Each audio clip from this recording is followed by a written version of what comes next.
지난 25년간 국내 거주 난민을 죽음의 길로 내몰아온 정부가 제시하는 전 세계 난민 문제 해결책은 무엇인가? 난민의 권리 보호는 정부가 약속한 국제법상의 의무임에도 불구하고 오히려 정부는 국내 거주 난민의 외면함으로써 이들에 대한 차별을 조장하고 있다. 뿐만 아니라 법무부는 최근 제주도에 예멘 난민 신청자가 입국한 상황에 대해서 무사증을 악용하여 입국할 개연성이 있다는 이유로 예멘을 무사증 입국 불허 국가로 추가하였다. 정부는 난민 제도를 운영하며 차별을 조장하고 혐오 확산 세력에 침묵하고 동조하는 회의를 즉각 중단하라. 중단하라! 중단하라! 중단하라! 자, 뭐 어제도 저희가 이 프로그램에서 말씀드렸습니다만 제주 난민 문제에 대한 관심이 계속 높아가고 있는데 공교롭게도 오늘이 이제 세계 난민의 날이어서 저 단체에서 하는 얘기를 들었습니다만 아마 좀 들으면서는 왜 우리 정부를 저렇게 심하게 질타를 할까 하는 것 때문에 좀 불편할 수 있을 것 같은데 어떻게 보셨어요? 일단 뭐 다른 시각이 존재할 수 있을 것 같아요. 물론 인도적인 차원에서 이제 난민에 대한 대우에 관한 것은 인도 차원에서 이루어져야겠죠. 그렇지만 거기 이제 반대는 시각도 상존하고 있기 때문에 어떤 국가 이익과 아니면 인권주의 장면을 어떻게 절충을 잘 하느냐 그게 중요할 것 같은데 일단 오늘 저 시 내용은 그거예요. 이제 법무부가 6월 1일로 이제 무사증을 이용해서 이제 입국할 수 있게 못하게 했잖아요. 예멘에 대해서는 이제 그분을 규탄하고 어떻게 보면 언론에서 오히려 난민에 대해서 혐오하는 그런 취지로 계속 보도가 되고 있는데 정부가 이를 동조하고 있다. 그러니까 저분들 주장은 무사증으로 난민들을 계속 들어올 수 있게 해라. 그리고 혐오가 조성되지 않도록 해달라 뭐 이런 거군요. 결과론적으로 보면 뭐 그렇지 않나 싶긴 한데 이제 내용은 뭐 일단 차별을 조장하지 말고 그다음에 혐오 확산 세력에 동조하지 마라, 중단하라 이런 내용이 있고요. 그다음에 이제 차별과 관련된 그런 차별금지법 제정해서 법적 조치를 취하고 그다음에 인권보도 지침을 언론도 준수해야 한다 이런 내용으로 결국 난민에 대해서 이제 인도적인 차원에서 존중을 해야 한다 이제 그런 취지의 주장인 것 같습니다. 알겠습니다. 그런데 우리나라의 경우 아시아에서 유일하게 난민법을 제정해서 4년 전부터 시행해 왔다 뭐 이런 얘기가 있잖아요. 그럼 뭐 정부가 뭘 안 했다라는 건 잘 모르겠는데 근데 일각에서는 그 난민법을 정했기 때문에 오히려 더 난민들이 많이 들어오고 있는 게 아니냐 이런 주장도 있고 그 반대편에서는 어떻게 그렇게 얘기하느냐 이런 주장도 있고. 그러니까 난민법이라고 만들어 놓은 거 말고 실제로 일을 하는 데 필요한 제도들이 뒷받침이 됐어야 되는데 이번처럼 그렇게 난민들이 어떻게 보면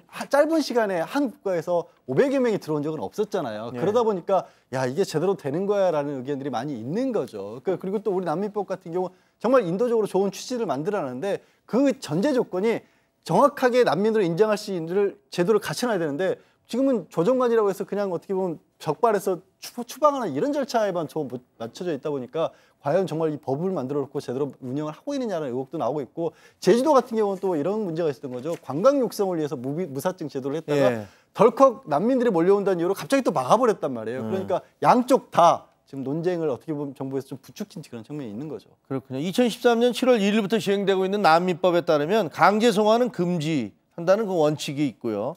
그다음에 난민 인정 신청 절차 지원을 의무화하고 있고, 그다음에 난민 인정 심사 전까지는 생계비 지원, 취업 허용 뭐 이런 내용들이 있습니다. 그러다 보니까 이제 야 우리도 뭐 먹고 살기 힘든데 뭐 이런 논란이 있어서 그게 지금 쟁점이 되고 있는 건데.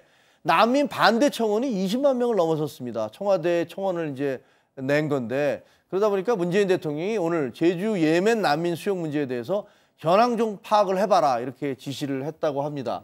어쨌든 지금 답변을 해야 되잖아요. 20만 명 넘었으니까. 그렇죠. 어떻게 할까요? 그런데 일단 이제 현황을 파악하라고 했는데 보면 사실은 그 예멘에 대해서는 6월 1일자로 이제 무사증으로 들어올 수 없게 막아놨어요. 그래서 더 이상 들어올 수 없는데 사실 2016년도부터 뭐 6, 7명씩 이렇게 들어왔다고 합니다. 그래도 이게 쌓여서 최근에 갑자기 500명 이상이 들어와서 이거에 대해서 이제 논란이 있는 거거든요. 그래서 그 청와대 대변인이 밝힌 바에 의하면 세 가지 정부 조치를 취하겠다. 그 하나가 원래 난민 신청으로부터 6개월 지난 다음에 이제 취업이 가능한데 우리 내국인이 일자를 침해받지 않는 그러한 범위 내에서는 일자리를 얻을 수 있게 하겠다는 거 하고요.